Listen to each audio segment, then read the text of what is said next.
മുളകിൽ കറി വയ്ക്കാം കേട്ടോ. അപ്പം മഴയൊക്കെ അല്ലേ, അപ്പോൾ അതുകൊണ്ട് മത്തിക്കൊക്കെ ഭയങ്കര വിലയാണ് കേട്ടോ. മത്തിയൊന്നും നമുക്ക് അടുക്കാൻ പറ്റില്ല, എല്ലാ ദിവസവും ചെമ്മീൻ ഇവിടെ കിട്ടുന്നത്. ഇപ്പം ആലപ്പുഴയാണ് നമ്മുടെ സ്ഥലം എന്ന് പറയുന്നത്. നമുക്ക് ചെമ്മീനാണ്, ഇഷ്ടംപോലെ ചെമ്മീൻ കിട്ടും. പക്ഷേ ഡെയിലി നമുക്ക് ചെമ്മീൻ കൂട്ടി വരുമ്പോഴത്തേക്ക് ഒരു മടുപ്പാവും. നമുക്ക് നല്ലപോലെ ക്ലീൻ ചെയ്ത് ചെറിയ ചൂരയാണ് വെട്ടിയെടുത്ത് നമുക്ക് കറിയാക്കാം. പിള്ളേർക്കൊക്കെ ഒത്തിരി ഇഷ്ടമാവും കേട്ടോ. നമുക്ക് കൊടുക്കാം, ചെറിയ ചെറിയ പീസാക്കി കട്ട് ചെയ്ത് കറി വെച്ച് കഴിഞ്ഞാൽ അവർക്ക് കഴിക്കാം. ഒത്തിരി മുള്ളിൻ്റെ പ്രശ്നങ്ങളൊന്നും വരത്തില്ല കേട്ടോ. ശ്രദ്ധിച്ച് കൊടുക്കണം. എന്നാൽ കണ്ടിട്ട് നല്ല പച്ചയാന്ന് തോന്നുന്നു കേട്ടോ, കുഴപ്പമില്ലാന്ന് തോന്നുന്നു.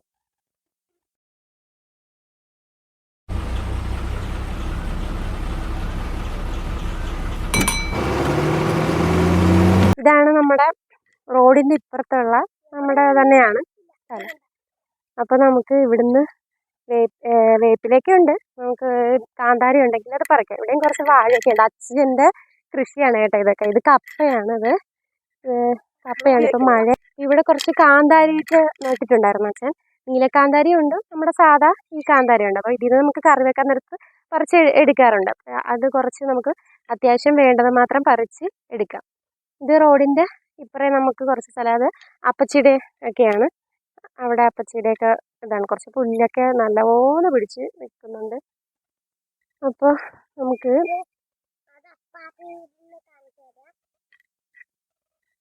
നമുക്ക് കാന്താരി കുറച്ച് ആവശ്യത്തിന് പറിച്ച് എടുക്കാം. ചെറിയ ചൂരയാണ്, നമ്മളത് പറിച്ചെടുത്ത് വെച്ചിട്ടൊക്കെ എടുക്കുന്ന ശീലം കുറവാണ്. വേപ്പില പറിച്ചെടുക്കുന്നത്, കാന്താരിയൊക്കെ പറിച്ചെടുക്കുകയും അതുപോലെ ഇഞ്ചിയൊക്കെ ഉണ്ട്. അപ്പോൾ ഇഞ്ചിയെല്ലാം ആ സമയത്ത് തന്നെ എടുത്ത് കഴുകിയെടുത്ത് എടുക്കാറാണ് പതിവ്.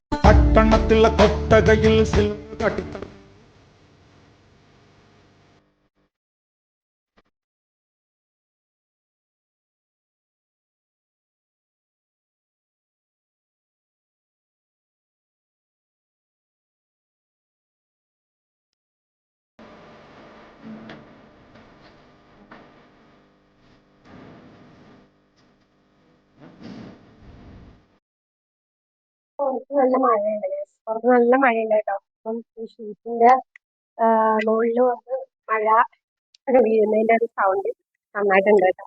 അപ്പം നമ്മൾ മീൻകറിക്കുള്ള സാധനങ്ങളൊക്കെ റെഡിയാക്കി വെച്ചിട്ടുണ്ട്. ചട്ടി ചൂടാകാനായിട്ട് വെച്ചിട്ടുണ്ട്. അപ്പോൾ മുളക് പൊടി, മല്ലിപ്പൊടി, മഞ്ഞൾപ്പൊടി, ഉപ്പ്, എണ്ണ ഇതൊക്കെ നമ്മൾ എടുത്ത് വെച്ചിട്ടുണ്ട്. പിന്നെ എന്താ ഇതിലിടാനായിട്ട് ചെറിയ ഉള്ളി, വെളുത്തുള്ളി, വേപ്പില, പിന്നെ ചെറിയ ഉള്ളി, വെളുത്തുള്ളി, വേപ്പില, ഇഞ്ചി, പച്ചമുളക് ഇതൊക്കെ നമ്മൾ എടുത്ത് വെച്ചിട്ടുണ്ട്. അപ്പോൾ മീൻ നമ്മളിവിടെ പിന്നെ മുറിച്ച് പീസാക്കി ഒന്നുകൂടെ ഒന്ന് കഴുകിയെടുത്തു കേട്ടോ. ഒത്തിരി പ്രാവശ്യം കഴുകിയതാണ്, പക്ഷേ എന്നാലും കുറച്ച് സമയം അത് ഇരുന്നതിൻ്റെ അതിൽ നിന്ന് വെള്ളം ഊറി വന്നിട്ടുണ്ട്. അപ്പം നമ്മൾ ഒന്നും കൂടി ചട്ടി നന്നായിട്ട് ചൂടായിട്ട് വന്നിട്ടുണ്ട്. അപ്പോൾ അതിൻ്റെ വെള്ളം കംപ്ലീറ്റ് വറ്റി ചട്ടി നന്നായിട്ട് ചൂടായി കഴിയുമ്പോൾ നമുക്ക് എണ്ണ ഒഴിച്ച് കൊടുക്കാം. എണ്ണ നന്നായി ചൂടായി കഴിയുമ്പോഴത്തേക്ക് ആദ്യം നമുക്ക് ഇഞ്ചിയും വെളുത്തുള്ളിയായിട്ട് കൊടുക്കേണ്ടത്. അത് നന്നായിട്ടൊന്ന് വാടി വന്ന ടൈമിന് നമുക്ക് ചെറിയ ഉള്ളി ചേർത്ത് കൊടുക്കാം. നന്നായിട്ട് മൊരിയണം കേട്ടോ. ഇഞ്ചിയാണ് ഇച്ചിരി ആദ്യം വാടി വരാനായിട്ട് പാടുള്ളത്. അപ്പോൾ ഉള്ളി ചേർത്ത് കൊടുക്കാം. ഉള്ളി നന്നായിട്ട് വഴണ്ട് വരാനായിട്ട് നമുക്ക് ലേശം ഉപ്പ് ചേർത്ത് കൊടുക്കാം. ഉപ്പിട്ട് കഴിയുമ്പോഴത്തേക്ക് പെട്ടെന്ന് വാടിക്കിട്ടും. അങ്ങനെ നല്ലപോലെ വഴണ്ട് വരണം. ഉള്ളി ആ ഒരു കളറ് ചേഞ്ച് ആവുന്ന ടൈമിന് നമുക്ക് മഞ്ഞൾപ്പൊടി ചേർത്ത് കൊടുക്കാം. ഉപ്പ് ഇട്ട് കുറച്ച് നേരം മൂടി വയ്ക്കുന്നവരുണ്ട്, പെട്ടെന്ന് നമുക്ക് സമയമില്ലെങ്കിൽ അങ്ങനെ ചെയ്യാം. പക്ഷേ ഇത് നമുക്ക് നല്ലപോലെ വലിയ കുഴപ്പമില്ലല്ലോ, സമയമുണ്ടല്ലോ. അപ്പോൾ മഞ്ഞൾപ്പൊടി ചേർക്കാം. മഞ്ഞൾപ്പൊടി ചേർത്ത് കഴിഞ്ഞ് അത് നന്നായിട്ട് നായി വരുന്ന ടൈമിന് നമുക്ക് മല്ലിപ്പൊടി ചേർത്ത് കൊടുക്കാം. മല്ലിപ്പൊടിയുടെ കുത്തൽ ആ ഒരു പച്ചമണം മാറുന്നത് വരെ നമുക്കൊന്ന് ഇളക്കിക്കൊണ്ടിരിക്കണം. അപ്പം മല്ലിപ്പൊടി ഇട്ട് കഴിഞ്ഞിട്ട്, മല്ലിപ്പൊടി നമ്മുടെ ഇഷ്ടത്തിനനുസരിച്ച് ഇടാം കേട്ടോ. ഇപ്പോൾ എനിക്ക് മല്ലിപ്പൊടിയുടെ ഫ്ലേവർ ഇഷ്ടമായതുകൊണ്ട് ഞാൻ മല്ലിപ്പൊടി കൂടുതൽ കുറച്ച് ചേർത്തിട്ടുണ്ട്. നിങ്ങൾക്ക് നിങ്ങളുടെ ഇഷ്ടത്തിനനുസരിച്ച് ചേർക്കാം, കുറച്ച് മതിയെങ്കിൽ കുറച്ച് മതി. അങ്ങനെ മല്ലിപ്പൊടിയുടെ കുത്തൽ മാറുന്നത് വരെ സിമ്മിലിട്ട് നമ്മൾ ഇളക്കിക്കൊണ്ടിരിക്കണം. അങ്ങനെ മല്ലിപ്പൊടി നന്നായിട്ട് ഇളക്കി പിന്നെ അത് പച്ചക്കുത്തൽ മാറിക്കഴിയുമ്പോൾ മുളക് പൊടി ചേർക്കാം. മുളക് പൊടിയും മല്ലിപ്പൊടിയും മഞ്ഞൾപ്പൊടിയും ഉള്ളിയും ഇഞ്ചിയും വെളുത്തുള്ളിയും എല്ലാം കൂടെ കിടന്ന് വഴണ്ട് നല്ലപോലെ അതിൽ നിന്ന് ഉള്ള എണ്ണ ഊറി ഇങ്ങ് വരണം. ചട്ടി പിടിക്കാത്ത രീതിയിൽ നല്ലപോലെ പൊടിയൊന്നും മൊരിഞ്ഞ് വരുന്ന ടൈമാണെങ്കിൽ കറിക്ക് നല്ല ടേസ്റ്റ് ആയിരിക്കും.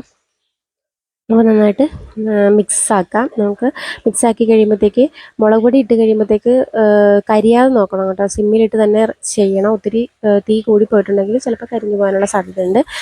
അപ്പോൾ നന്നായിട്ട് മൊരിഞ്ഞ് വരുമ്പോൾ ഈ ചട്ടിയിൽ പിടിക്കാതെ നമുക്കിങ്ങനെ ഇളക്കി എടുക്കാൻ നമുക്കറിയാൻ പറ്റും. ഇളക്കുന്ന ടൈമിൽ അങ്ങനെ ഇളക്കി മിക്സാക്കി കൊടുക്കുക. അതിനുശേഷം ആ പൊടി ഒന്ന് മൊരിഞ്ഞ് വരുമ്പോഴത്തേക്കും നമുക്ക് ലേശം വെള്ളം ഒഴിച്ച് കൊടുക്കാം. വെള്ളം ഒഴിച്ച് ഇതൊന്ന് മിക്സാക്കാം. മിക്സാക്കി കുറച്ച് കഴിയുമ്പോഴത്തേക്കും നമുക്ക് 2 കഷ്ണം പുളി അതിലേക്ക് ഇട്ട് കൊടുക്കാം. പുളിയും ഈ പൊടി നന്നായിട്ട് മൊരിഞ്ഞ് വരുമ്പോഴത്തേക്കും നമുക്ക് കുറച്ച് വെള്ളം ഒഴിച്ച് കൊടുക്കണം. അപ്പം നന്നായിട്ട് പൊടി നന്നായിട്ട് മൊരിഞ്ഞ് വരണം. എന്നാലും നമുക്ക് കറക്കി ചെറിയ മുളകിൽ ഒക്കെ വെച്ച് പൊള്ളിച്ചൊക്കെ എടുക്കുമ്പോഴത്തേക്കും കുറച്ച് ടേസ്റ്റ് കിട്ടണമെങ്കിൽ നന്നായിട്ട് മൊരിഞ്ഞ് വരണം. ആ ടൈമിൽ നമുക്ക് കുറച്ച് നല്ല വെള്ളം ഒഴിച്ച് കൊടുക്കാം. വെള്ളത്തിലോട്ട് 2 കഷ്ണം പച്ചമുളക് വേണമെങ്കിൽ ഇടാം, ഇല്ലെങ്കിൽ നമുക്ക് ലാസ്റ്റ് ഇട്ടാലും മതി. അങ്ങനെ നന്നായിട്ട് ഇത് ഇളക്കിയതിന് ശേഷം വെള്ളം ഒഴിച്ച് വെള്ളം തിളച്ച് 2 കഷ്ണം പുളി ഇടുക. അത് തിളച്ച് വരുന്ന ടൈമിന് നമുക്ക് പീസാക്കി വെച്ചേക്കുന്ന മീൻ അതിലോട്ട് ഇട്ട് കൊടുക്കണം. കണ്ടോ, ഇപ്പോൾ ഇതിനൊന്ന് മൊരിഞ്ഞ് നന്നായിട്ട് നമുക്കത് കാണാം. വെള്ളം ഒഴിച്ച് കഴിഞ്ഞ് നന്നായിട്ട് ആ കട്ട ഇല്ലാതെ മിക്സ് ചെയ്ത് എടുക്കണം. കട്ട ഇല്ലാതെ തന്നെ നമ്മൾ തവി വെച്ച് ഇളക്കി യോജിപ്പിക്കുക. എന്നിട്ട് അത് നല്ലതായിട്ട് തിളച്ച് വരുമ്പോൾ 2 കഷ്ണം പുളി അതിലേക്ക് ഇടുക. നമുക്ക് കറി എന്തോരാണെന്ന് അറിയാമല്ലോ, അപ്പോൾ അതിനനുസരിച്ച് വേണം പുളി ചേർക്കാനായിട്ട്. പുളി നേരത്തെ തന്നെ വെള്ളത്തിലിട്ട് വെച്ചിട്ടുണ്ടാകണം. എന്നിട്ട് ആ വെള്ളം ഒഴിച്ചാലും മതി, പുളി ഇടുന്നവർക്ക് പുളി ഇടാം. അങ്ങനെ നന്നായിട്ട് തിളച്ച് വരുന്ന ടൈമിന് നമുക്ക് കുറച്ചുകൂടെ ഒന്ന് വെള്ളം ഒഴിച്ച് കൊടുക്കാം. തേങ്ങാപ്പാൽ ഒഴിക്കുകയാണെന്നുണ്ടെങ്കിൽ കുറച്ച് എരിവ് കുറഞ്ഞ് കിട്ടും. പിന്നെ ഒരു കറിക്ക് കുറച്ച് ടേസ്റ്റും ഉണ്ടാവും. അപ്പോൾ നമുക്ക് പീസാക്കി വെച്ചേക്കുന്ന മീനും ഇത് നന്നായിട്ട് തിളച്ച് വരുന്ന ടൈമിന് ഇട്ട് കൊടുക്കാം. അങ്ങനെ ലാസ്റ്റ് തേങ്ങാപ്പാൽ എടുത്ത് വെച്ചേക്കുന്ന തേങ്ങാപ്പാലും കൂടെ ഒഴിച്ച് നന്നായിട്ട് തിളപ്പിച്ച് വറ്റിച്ചെടുത്താൽ നമ്മുടെ ചൂരക്കറി റെഡി.